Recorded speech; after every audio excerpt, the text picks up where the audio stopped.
જય સદગુરુદેવ. માનવ મહિમા ભાગ 319. હે માનવ, સમયે પ્રગટ પ્રભુને જોયા તો તે વ્યાપક સ્વરૂપે પણ ભરપૂર ભરેલ છે. તે જાણવાને બદલે તે 53માં પુરુષમાં મથવાને બદલે તેની 52 પ્રકૃતિમાં જે કામ, ક્રોધ, લોભ, મોહ અને અભિમાનમાં કેમ મથે છે?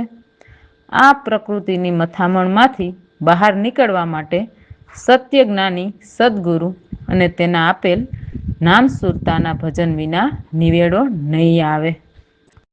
હરિ હરિ નામ નિત્ય સમરી લે, પવજલ પાર ઉતારશે. હરિ સ્મરણ વિના કદી નહીં ઉગરીએ, ફરી ફરી જગ જીવન મરણ. હરિ હરિ નામ નિત્ય સમરી લે. એટલે પરમાત્માના જ્ઞાનીઓ તમને કહે છે કે માત પિતા સૂત અને દારા તે તો તને 84માં રોકવા આડા પડેલા છે, અને તે સગાઈ તો પિંડમાં શ્વાસ ચાલતો હોય ત્યાં સુધીની છે. પછી તો આ પંખીડાના માળા જેવું છે. જ્યાં કર્મ માંડ્યા હશે ત્યાં નવો માળો બાંધવાનો. તો જીવને આદત પડી છે દેહ ઘરની રે, જેમ છે તેમ રહી શકતો નથી. જીવને આદત પડી છે દેહ ઘરની રે, અંતર ભરે કામ ક્રોધના ભારા રે, સંકલ્પ વિકલ્પ મન કરતું રહે. જીવને આદત પડી છે દેહ ઘરની રે. અને પાછું નવા કર્મ કરીને નવો માળો એટલે નવા માતા પિતા સૂત અને દારા. હે જીવ, આવું ને આવું 3 યુગના વાણા વાઈ ગયા તોય 84 લાખ યોનીમાં જન્મ મરણ છૂટતું નથી. કારણ તો હું મારાની વાસના, આ 3 લોકના અધિપતિની ધારા મન અને આ બ્રહ્માંડની મહાશક્તિની વાસના. એટલે આ બંને 3 લોકના અધિપતિઓના મન અને મારાની વાસનાથી ભરપૂર ભરેલ છે. અને તે 3 લોકના અધિપતિ અને 3 ગુણની માતા બ્રહ્માંડમાં રહી અને આ ખેલ મન અને વાસનાના મનની દોરીથી ચલાવે છે. અને પોતે ત્યાંના ત્યાં, જેમ પરમાત્મા આ પૃથ્વીલોક ઉપર આવતા નથી તેમ 3 લોકના અધિપતિ આ પૃથ્વીલોક ઉપર આવતા નથી. તો બંનેમાં તફાવતની વાત કરીએ તો જરૂર ત્રિલોકીના અધિપતિ અંશ અવતારી જીવને આ 3 લોકમાં રોકવા અને 84 લાખ યોનીમાં જન્મ મરણમાં ફેરવવા કપટ રચીને જન્મ મરણમાં રાખે જ. ત્યારે ચોથા લોકના અંશ અવતારી આ 3 લોકમાંથી જન્મ મરણમાંથી ઉગારવા આવે છે. છે ને આસમાન પાતાળ જેટલો ફરક? તો આપણે શું કરવું તે આપણે સમજવું પડે ને, કે આપણે આ સુખ દુઃખના લોકમાંથી નીકળવું, કે 84 લાખ યોનીમાં હું અને મારાની વાસનાને પકડી રાખવી. તે દોરી આપણા હાથમાં છે કે જન્મ મરણમાં રહેવું કે અમરલોકના આત્માને અમરલોક નિવાસી બનવું. તો અમારા સદગુરુની વાણીમાં જુઓ, આરતીની વાત કરે છે કે પ્રેમ પ્રીતથી આરતી ગાઈને પ્રેમ પ્રીતથી પરમપદ પામીએ. એટલે સદગુરુ જે પરમાત્માના ચિહ્ન દર્શન કરાવીને જ્ઞાન આપે છે, તો પહેલા તો સદગુરુજીના ગુણ ગાઈને આરતી ઉતારવી. કેમ કે સદગુરુ જ પરમાત્માના ચિહ્ન દર્શન કરીને તેમને ભજવાની રીત શીખવે છે. તો આ સૃષ્ટિ ઉપર સદગુરુ જ આપણા ભગવાન છે, કારણ કે પરમાત્મા તો દેહ ધરતા નથી, તો આ સૃષ્ટિ ઉપર તે કદી આવતા નથી. તો જીવતી જાગતી મૂરત આપણા સદગુરુ જ આપણા પરમાત્મા કહેવાય કે નહીં? સમરું સાંજ સવાર એવા સદગુરુ દેવને, એ તો પરમ જ્ઞાની પુરારે, સુરતા બણી જેના પરમાત્મા સ્વામી, એ તો પરમ વૈરાગી રે, સમરું સાંજ સવાર એવા સદગુરુ દેવને. અને હા, એ પણ સત્ય જ્ઞાની સદગુરુ હોય તો જ. અને ભગવાન માનીને સેવજો મારા ભાઈ, એને ભગવાન માનીને સેવજો મારા ભાઈ. બાકી તમને લાલચ આપે આમ સુખી થવાય ને તેમ સુખી થવાય, તેવા પોતે લાલચુ કૂતરો હોય તો તમને કેમ સુખી કરે? સુખી તો ત્યારે થયા કહેવાય કે જ્યારે આપણે આપણા આત્માનું કલ્યાણ કરીએ, એટલે ભીતર પ્રભુ પ્રગટ થાય તે અનુભવાય, ત્યારે સુખી થયા કહેવાય. કેમ કે પછી જન્મ મરણ જ નથી રહેતું. તો હે માનવ, સંતના શરણે રહીને બધી જ ફિકર મટી જાય છે. કેમ કે જે સત્ય જ્ઞાની સદગુરુ હોય છે તે રામ નામના શબ્દ સુરતાનું ભજન શીખવીને આ દેહ ભીતર ભરેલા કામ ક્રોધના કાટ તે સાફ થાય છે. તો આવું કામ કોણ કરાવી શકે? હરિ રસ ગોમેર ગરગ માં થાય અનુભવ એવો જગમાં, ધડ લડે શીસ જુજે સુરારણમાં દેહ ન દેખે. જે સત્ય જ્ઞાની સદગુરુ હોય તે જ કરાવી શકે ને? એ તો ઠીક, પણ એવી સફાઈ કરાવે કે વિષય વાસનાની આશા પણ નથી રહેતી, તે પણ મિલાઈ જાય છે. આ કાયાકોટમાં બેસીને સદગુરુ આપણા દિલ સાફ કરીને નિજ દીદારના પ્રગટ દર્શન કરાવે છે. તો એવા અમારા સદગુરુ પ્રભુના ગુણ ગાય છે. તો અમે અમારા સદગુરુજીના અને જ્ઞાનના શબ્દ ચિત્તમાં ધરીને ચંદન માનીને શીશ પર ચઢાવું. તન મન શીશ પણ અર્પણ કરી દીધા ગુરુ ચરણે. જે કરણી હતી તેને જ્ઞાનના શબ્દથી શુદ્ધ કરણી કરાવીને, રામ નામના તિલક કરાવીને ભાવથી સદગુરુ પ્રભુને ભોજન થાળ જમાડીએ. તો એવી રીતે પ્રભુનું ધ્યાન ધરીને ધણીના નામનો આરાધ કરીને એમાં જ ધ્યેય રાખો. થય સદગુરુદેવની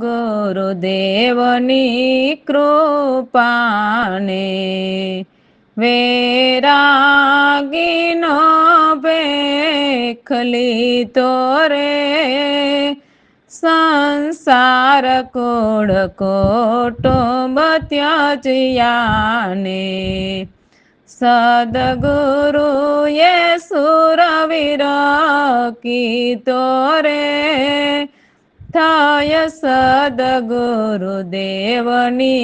કૃપાને. જે સદગુરુના પટ શિષ્ય હોય છે તે તેની સુરતાને સદગુરુ સેવાથી જ રાજી કરે, એવી સુરતા એક કરીને સેવા કરે છે. ગુરુગમથી જ્ઞાનના દીપક જગાવીને જોઈએ તો આ દેહ દેવળમાં પરમાત્માના ઘરની જ્યોત દેખાય. તો તે જ્યોત જલાવી લ્યો. આત્મદેવથી નવી દ્રષ્ટિ આવી, જેથી પ્રભુને નિરખીને તેમને મળવાની લાઈ લાગી. લાય કે લગન લાવીએ. સોહમ તે સદાશુદ્ધ સ્વરૂપ છે, જે 10મા સોહમની વાત કરી છે. તો તે નિર્ગુણ સર્વઘટ કે સારા નભની અંદર એમના ન્યાય છતાં તે ન્યારા રહે છે. એ જ સર્વાતીત સર્વના આધાર છે. સતગુરુ એટલે પરમાત્માના સર્વના આધાર છે. સતગુરુ એટલે પરમાત્મા સર્વના આધાર છે. એ જ દીનદયાળ પ્રભુ છે, જેની સુરતા ઉલટ કરીને સતમાં સમાય. એવા અમારા સદગુરુ પ્રવીણામ સત ચિત અથાય છે. એટલે એ જ સચ્ચિત આનંદ સ્વરૂપ, એટલે એ જ સાચા બ્રહ્મજ્ઞાની સદગુરુ છે. હવે વાણી.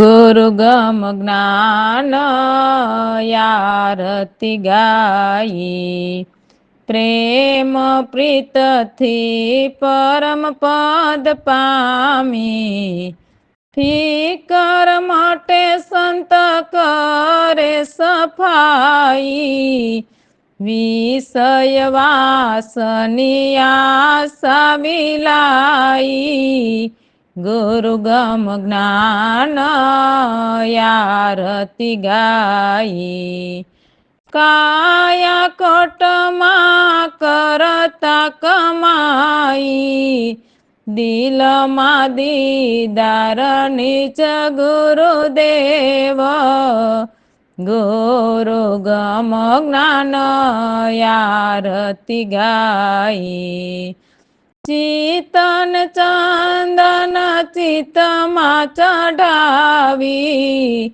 તન મન શિષયર પ્યાત્યાઈ, ગુરુ ગમ જ્ઞાન યારતી ગાઈ, કરણી કેસર તિલક કરાવી, ભાવથી ભોજન થાળ જમાડી, ગુરુ ગમ જ્ઞાન યારતી ગાઈ, ધ્યાન કર ધૂપ ધણીનો ધ્યેય, સુરત સેવા કરતા સદાઈ, ગુરુ ગમ જ્ઞાન યારતી ગાઈ, જ્ઞાન દીપક ગુરુ ગમથી જગાવી, દેહ દેવળમાં દિયો દેખાઈ, ગુરુ ગમ જ્ઞાન યારતી ગાઈ, આત્મદેવ દ્રષ્ટિથી આવી, લાગી લાય લગન લાવી, ગુરુ ગમ જ્ઞાન યારતી ગાઈ, સર્વાતીત સર્વનાયાધાર, સતગુરુ દીન દયાળ પ્રભુ રે, ગુરુ ગમ જ્ઞાન યારતી ગાઈ, સુરત યોલટ સતમાં સમાઈ, પ્રવીણ રામ સત ચિતય થાઈ, ગુરુ ગમ જ્ઞાન યારતી ગાઈ. તો અમારા સદગુરુની વાણીમાં એમના શિષ્ય કહે છે કે હે સદગુરુ પ્રભુ, તમે તો ધન્ય ધન્ય છો, તમે સૌના દુઃખ દૂર કરનાર છો. તો અમે ભ્રમ નિંદ્રામાં સૂતા છીએ, તો તમારા જ્ઞાન સંભળાવીને અમને ભ્રમ નિંદ્રામાંથી જગાડો અને ભ્રમ નિંદ્રાને મારો. વારજો રે તમે, વારજો રે સદગુરુજી, મારા મનના વેગને તમે વારજો, મૂળ અભિમાન ત્યાગીએ રે, મોહ મમતાને મરાવજો રે મારા, મનના વેગ તમે વારજો. તો એમની પડછાઈ પડતા પણ અમે બહુ મૂંઝાઈ છીએ, તો એ નકટી ભ્રમ નિંદ્રાની પડછાઈ પણ અમારા પર ન પડે એવા અમને જ્ઞાનના શબ્દ સંભળાવો. કેમ કે એ ભ્રમ નિંદ્રાએ તો સારા સંસારના જીવોને તેમના વશમાં કરીને રાખ્યા છે. એવી ખુવાર કરે છે ને કે જીવે ભ્રમ નિંદ્રાને કારણે જ આ ચાર ખાણીમાં કે ચાર કુંડમાં સારો જગ મોહ્યો છે. નિંદ્રા આવે અને સાથે આળસ પણ લાવે. અને સારા અંગે અંગ મરોડે. તો આ સકળ જગને નિંદ્રા નારે જ એમની માયાવી શક્તિથી બાંધ્યો છે. એ જ ઉપજાવે અને એ જ એમના બાળકને ખાઈ જાય છે. જો કોઈક જન જે સત્ય જ્ઞાની સદગુરુના શરણે રહે છે, તેને નિંદ્રાનાર કશું જ નથી કરી શકતી. તે ગુરુજીનો પ્યારો રહ્યો કહેવાય છે. જેમને સત્ય જ્ઞાની સદગુરુ વિરહની લગ્ની લાગી તેને ભ્રમ નિંદ્રા ભાંગી. એટલે જેમને સદગુરુના શબ્દના બાણ લાગ્યા એમની મનની મતિ મરીને ગુરુગમ આવી. જેથી ભ્રમ નિંદ્રા રહી નહીં. એવા સંતસુરા હોય તે લડે. કેમ કે અમારા સદગુરુ પ્રવીરામ છે, જેમની મતિ પરમાત્માના ઘરની છે. તો કોઈ આવા સત્ય જ્ઞાની સદગુરુના શરણે રહીને આઠે પહોર સુરતાથી પ્રભુ સાથે મગ્ન રહો અને બીજી દુર્મતિ પરહરો એટલે ત્યાગો. હવે વાણી. ધન્ય ધન્ય સદગુરુ નિંદરાને મારો રે, ધન્ય ધન્ય ગુરુદેવ નિંદરાને મારો રે. નિંદરા ન કટી પડે નહીં પડછાય, દસમા કર્યો સકળ સંસાર રે. ધન્ય ધન્ય સદગુરુ નિંદરાને મારો રે. નિંદરા નાર કરે ખુવાર, ચાર કુંડમાં મોહ્યો જગ સારો રે. ધન્ય ધન્ય સદગુરુ નિંદરાને મારો રે. નિંદરાયાવે આળસ સાથે લાવે, અંગે અંગ મરોડે સારો રે. ધન્ય ધન્ય સદગુરુ નિંદરાને મારો રે.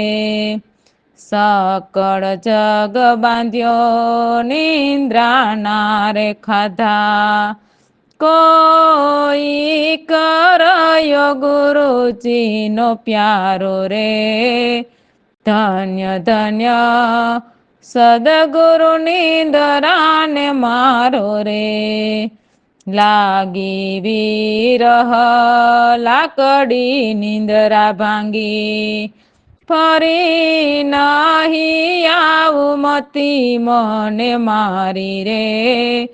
ધન્ય ધન્ય સદગુરુ નિંદરાને મારો રે. પ્રવીણ રામ પુરા લડે સંત સુરા, આઠે પહોર મતી કોઈ હરો રે. ધન્ય ધન્ય સદગુરુ નિંદરાને મારો રે. રામ ભરોસે.